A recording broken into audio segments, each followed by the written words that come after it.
Hello everyone, welcome back to Microsoft Flight Simulator and welcome to a very interesting Flight Simulator mod we have in front of us. For those of you who don't already know, the 747-100 shuttle carrier livery put on a 747-8. But, you know, we take the wins that we can get. Obviously we've got those big shiny GENX engines as compared to the old big thrust cone turbofans that the 100 had, and obviously our fuselage is a lot longer than the 100, as well as that hump is extended on the 800, but we'll take what we can get. We're obviously at Edwards Air Force Base. We're going to be flying all the way across the country, essentially, from Edwards Air Force Base in, I think it's California, to the shuttle landing facility off of the Space Coast in Florida. And we've got the Space Shuttle Endeavour, I believe one of the earliest space shuttles, or I'm sorry, one of the last space shuttles to do an STS. Not the last, but one of the last. It does look a little bit funky, especially on the nose area here. If I come around, it's not a perfect rendition of the shuttle.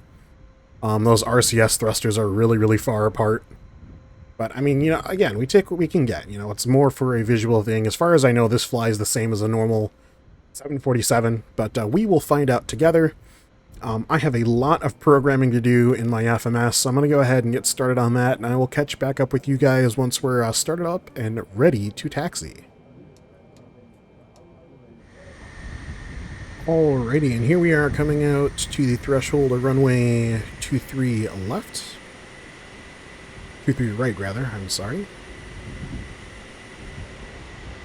Go ahead and turn on all of our external lighting.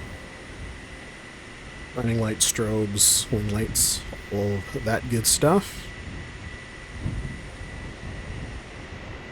And I actually need to make a change in our FMS. 23 left is way the heck over there, so we're going to change to 23 right. And there's no SIDS to change or anything like that, so we should be good to go. One upside, so I am using the Salty 747 enhancement, but the one upside of this being a generally default to Silvo airplane is we do have a working weather radar. Not that we're going to need it today, but nonetheless, we do have it. Anyway, without further ado, let's go ahead and throttle up and get underway.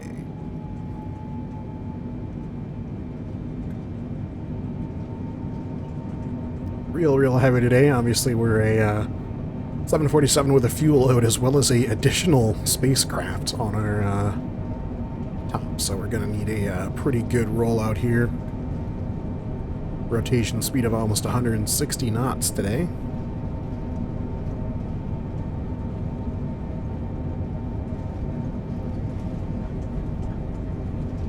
Creeping up. There's V1.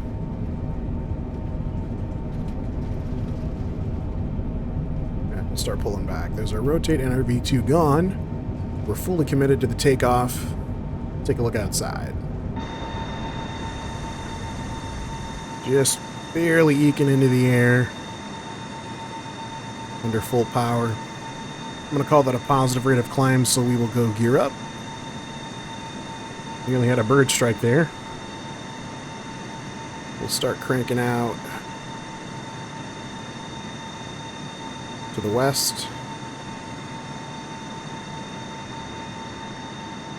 as we leave Edwards behind en route to the Space Coast in Florida.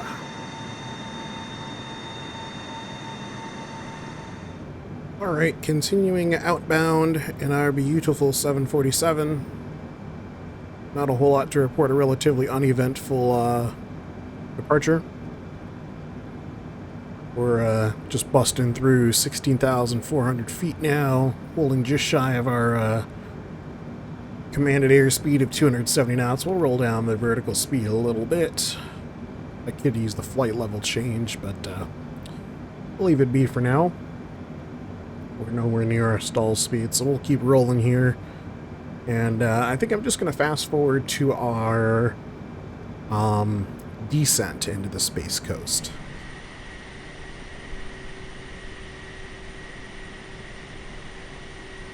Alrighty, and here we are on a rapid descent.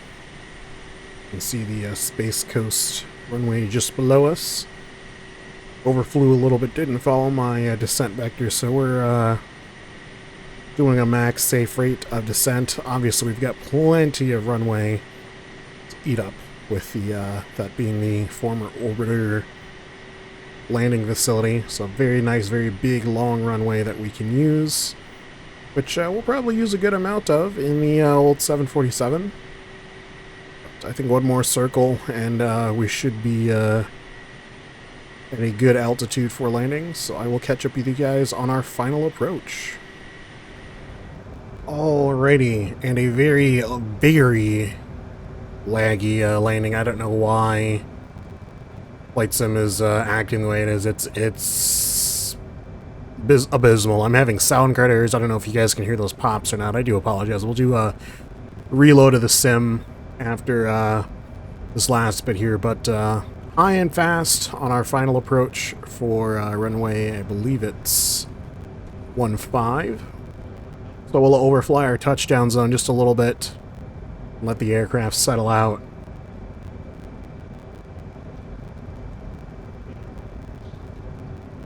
Pretty heavy crosswind. It actually looks like the wind shifted.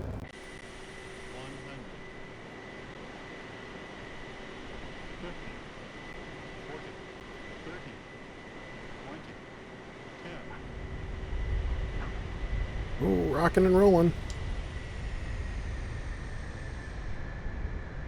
Almost off of the runway.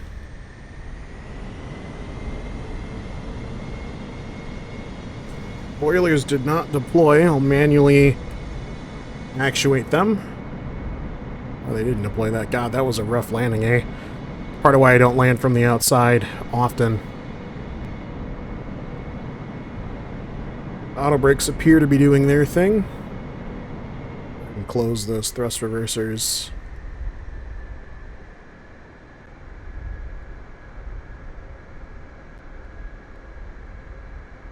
And bring in our flaps.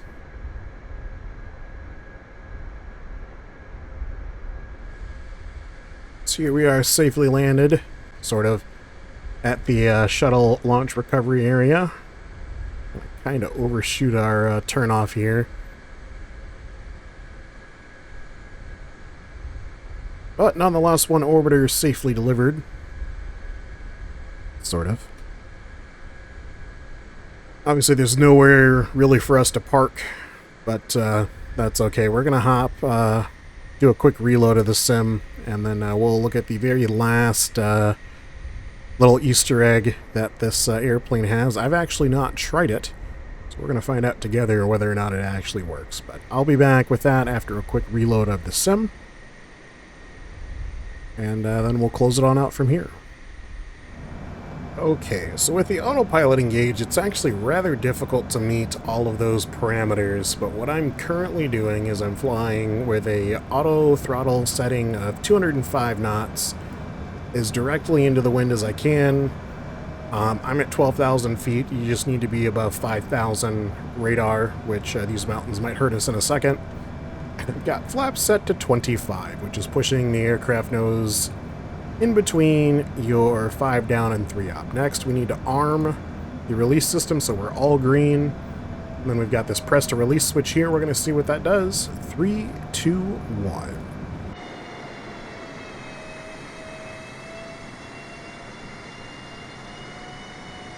And there goes the orbiter. Oh, it just disappeared. Well, alright, well, now we've got a much lighter 747. So that's good. Yeah, so just a slow release and then it disappears. That's a little bit anticlimactic. I don't really know what I expected. But anyway, that's a look at the shuttle carrier for Flight Sim. It's a cool little interesting mod. I think it would probably serve better as a, I don't know, a cinematic thing versus doing actually any actual long-haul flights. But you can, as we demonstrated. But nonetheless, that's going to do it for this video, you guys. I do appreciate you watching, as always. I will catch you in the next one. Some interesting tutorials, DCS, and a look at some static objects in Flight Sim. For those of you Flight Sim fans yet to come, I actually have to edit all of those, including this one, as soon as I'm done here. So stay tuned for those, but until then, go ahead and take it easy.